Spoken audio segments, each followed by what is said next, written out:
Краткотрајното невреме кое деновиве ја зафати Кочанската котлина му предизвика сериозни штети на земјоделецот Стојчо Божинов од Мојанци, на кого градот му уништи над 4 декари со бостан.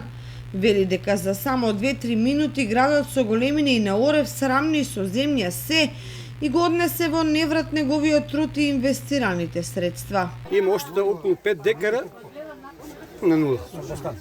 Да, од бостан сега. Тоа да ти кажам, може околу 300.000 да ме кошташ. Да искарам производство. Не е уште комисија довеѓала, уште не е комисија довеѓало, а утре кидам ќе поднесам, не, сега кидам да поднесам.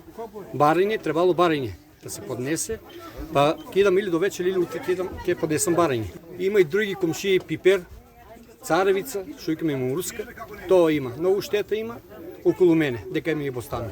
Силен град, како ореви имаше дури. Толку имаше ореви, голем, едар. Ја произведам лубеници сигурно 20 години, може и 30, али овакво чудо не знам. Проблем за бостанот се и птиците кои доуништуваат таму каде што не стигнало невремето. Штетата ја пријавил во општината и чека комисија да излезе на терен за да го утврди процентот на уништувањето кое со сигурност е 100%.